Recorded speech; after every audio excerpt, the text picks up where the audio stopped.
નમસ્કાર દર્શક મિત્રો, સ્વાગત છે તમારું અમારી હવામાન વિભાગની ચેનલમાં। મિત્રો, આવનાર સમયમાં છે તે ગુજરાતમાં ભારેથી ભારે છે તે ગરમીની વચ્ચે છે તે માવઠું થવાની શક્યતા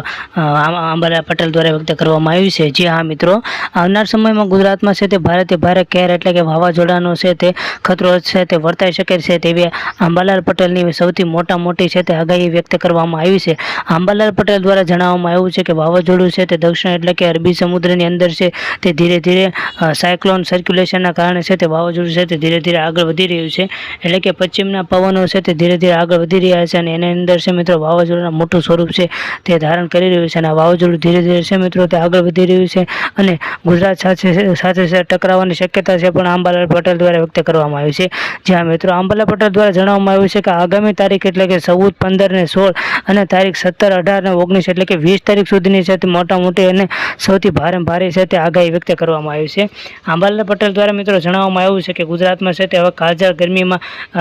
રાહત થાય તેવી પૂરેપૂરી શક્યતા છે તે અંબાલાલ પટેલ દ્વારા વ્યક્ત કરવામાં આવી છે। એટલે કે જુદા જુદા અલગ રાજ્યોની અંદર તમે જોઈ શકો છો કે અને જિલ્લાની અંદર તમે જોઈ શકો છો કે અલગ તાપમાનમાં છે તે ધીરે ધીરે વધારો થઈ રહ્યો હતો, એના પરિણામે હવે છે તે ઘટાડો પણ નોંધાશે। જે આ મિત્રો વાવાઝોડાના કારણે છે મિત્રો અત્યારે પવનો છે તે ધીરે ધીરે એટલે કે પશ્ચિમથી છે મિત્રો ઉત્તર તરફના પવનો છે તે ફેંકાઈ રહ્યા છે અને આ પવનોની ગતિ છે।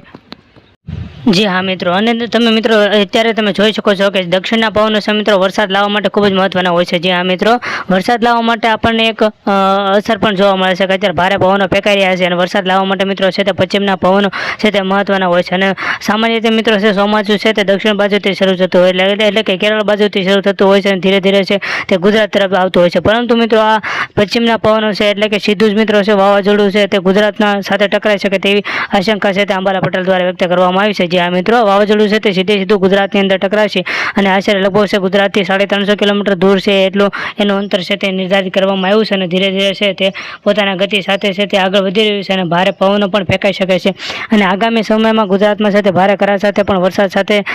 આવશે એવી આગાહી છે તે અંબાલાલ પટેલ દ્વારા વ્યક્ત કરવામાં આવી છે। અત્યારે ગુજરાતની પરિસ્થિતિની જો વાત કરવામાં આવે મિત્રો તો અત્યારે સમગ્ર ગુજરાતની અંદર છે મિત્રો અત્યારે ભારે ધૂળની ડમરીઓ સાથે છે મિત્રો પવનો ફેંકાઈ રહ્યા છે અને ભારે ગરમી પણ વધી રહી છે અને લૂ પણ ફેંકાઈ રહ્યા છે મિત્રો। આવી પરિસ્થિતિમાં મિત્રો છે તે રાહત થશે એવી પણ આગાહી છે તે અંબાલાલ પટેલ દ્વારા વ્યક્ત કરવામાં આવી છે અને હવામાન વિભાગ દ્વારા એ પણ જણાવવામાં આવ્યું છે કે આવા સમયે ખાસ પ્રકાર છે તમારે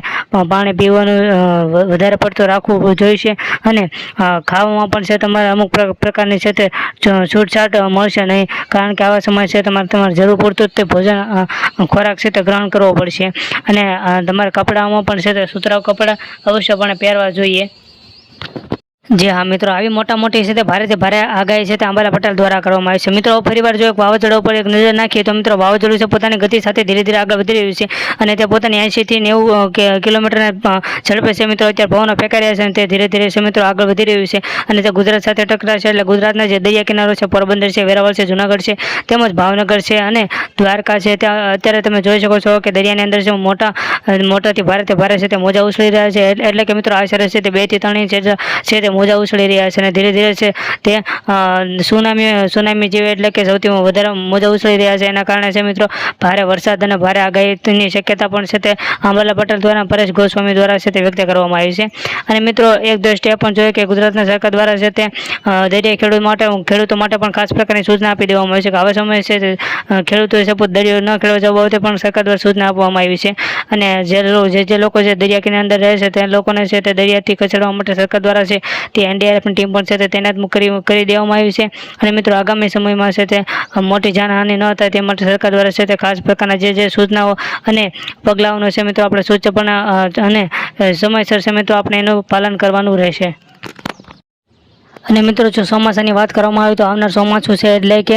જૂનથી છે મિત્રો ચોમાસું બેસી શકે તેવી શક્યતા છે અને જુલાઈમાં છે તે વધારે વરસાદ પડી શકે છે તેવી આગાહી છે તે અંબાલાલ પટેલ દ્વારા વ્યક્ત કરવામાં આવી છે અને આવનાર સમયમાં છે તે ચોમાસું છે તે વહેલી તકે બેસી જશે તેવી આગાહી છે તે અંબાલાલ પટેલ દ્વારા કરવામાં આવી છે। જી હા મિત્રો, અને આ વાવાઝોડું છે તે એક પ્રકારનું માવઠું છે તેવી પણ આશંકા છે તે વ્યક્ત કરવામાં આવી છે અને મિત્રો જો ખેડૂત મિત્રો વિશે વાત કરવામાં આવે તો ખેડૂત મિત્રો માટે છે મિત્રો આ માઠા સમાચાર કહી શકાય છે, કારણ કે માવઠાથી છે પોતાના પાક એટલે કે તલ છે આ ઉપરાંત કેટલાક બાજરો છે જેવા પાકો છે તે જે ઉનાળામાં લઈ શકાશે એવા પાકોને પણ છે તે નુકસાન થઈ